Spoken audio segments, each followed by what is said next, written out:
வணக்கம் நண்பர்களே, வாங்க நாம் இன்னைக்கு இந்த குக்கும்பரை வச்சு இட்லி எப்படி செய்கிறதுன்னு பார்க்கலாம். அதுக்கு நான் ஒரு குக்கும்பர் எடுத்திருக்கேன். இதை தோலை நீக்கிடுங்க. இதில் மினி குக்கும்பர்லேயும் செய்யலாம். மினி குக்கும்பர்னால் தோல் நீக்க வேண்டிய அவசியம் இல்லை. பாருங்கள், குக்கும்பரை நல்லா துருவி வச்சுட்டேன். குக்கும்பர் 1 கப் இருக்குங்க. இதில் 2 கப் இருக்குது. இது அரை கப்பு, அதனால் 1 கப் இருக்குது. 1 கப் குக்கும்பருக்கு அரை கப் இட்லி ரவையை எடுத்துக்கோங்க. பாருங்கள், அரை கப் இட்லி ரவையை மிக்சியில் போட்டு லைட்டாக ஒரு பல்ஸ் மோடில் அரைச்சி எடுத்துக்கோங்க. கொஞ்சம் கொத்தமல்லி எடுத்துக்கோங்க.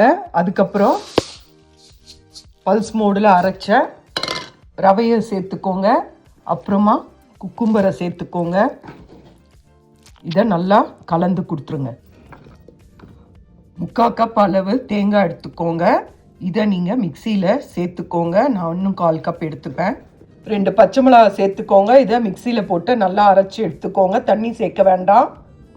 நல்லா கலந்து வச்சாச்சுங்க. ஒரு 15 நிமிஷம் ஊறட்டும். வாங்க பார்க்கலாம். அரைச்ச தேங்காவை இதில் சேர்த்தாச்சுங்க. அதுக்கப்புறம் இதில் தேவையான அளவு உப்பு சேர்த்துக்கோங்க. இப்போ இதை நல்லா கலந்து கொடுத்துருங்க. கொஞ்சம் திக்காக தான் இருக்கணும் மாவு. தேவைப்பட்டால் கொஞ்சம் தண்ணி சேர்த்துக்கோங்க. பாருங்கள், எவ்வளோ சூப்பராக வந்திருக்கு பாருங்கள் இட்லி. பாருங்கள், சும்மா இப்படி கையாலேயே எடுத்தால் சூப்பராக வந்திருக்கு. இது ரொம்ப நல்ல டேஸ்ட்டாக இருக்குங்க. சுடு ஹெல்த்துக்கும் ரொம்ப நல்லது. சுகர் இருக்கிற பேஷண்ட்டும் சாப்பிட்லாம், சின்ன பசங்களும் சாப்பிட்லாம். இதை செஞ்சு பாருங்கள். பாருங்கள், இட்லி நல்லா வெந்துடுச்சு. இப்போ நாம் எடுத்துருக்கோம். பாருங்கள், இந்த மாதிரி திக்காக மாவை கலக்கி வச்சுக்கணும். ஏன்னா வெள்ளரிக்காயில் ஆல்ரெடி தண்ணி இருக்கிறனால நம்ம தண்ணி விடக்கூடாது. இந்த மாதிரி நல்லா திக்காக கலக்கி வச்சுக்கோங்க. கரண்டியால் கலக்க முடியலன்னா கையில் கூட கலந்து வச்சுக்கோங்க. இதுக்கப்புறம் நாம் இதை இட்லி தட்டில் வாத்துடலாம். திக்காக தாங்க வரும்.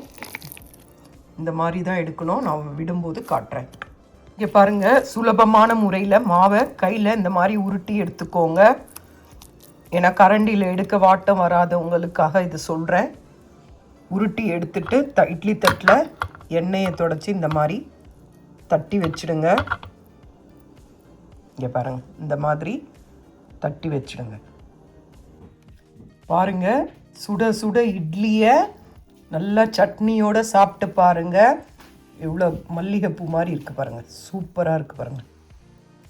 சட்னி இட்லி பொடியோடு சேர்த்து சாப்பிட்டு பாருங்கள். சுவையாக இருக்கும். இது ரொம்ப டேஸ்ட்டும் நல்லா இருக்குங்க.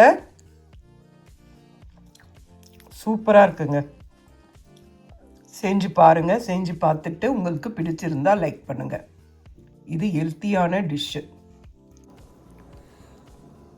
இந்த மாதிரி இட்லி தட்டில் தட்டி வச்சுட்டு நாம் இட்லி பானையில் இட்லி வேக வைக்கிற மாதிரி வேக வச்சு எடுத்துக்கலாம். இட்லி பானையில் வச்சாச்சுங்க. என்னோடது ஒரு 15 நிமிஷத்தில் வெந்துடும். வெந்த பிறகு காட்டுறேன்.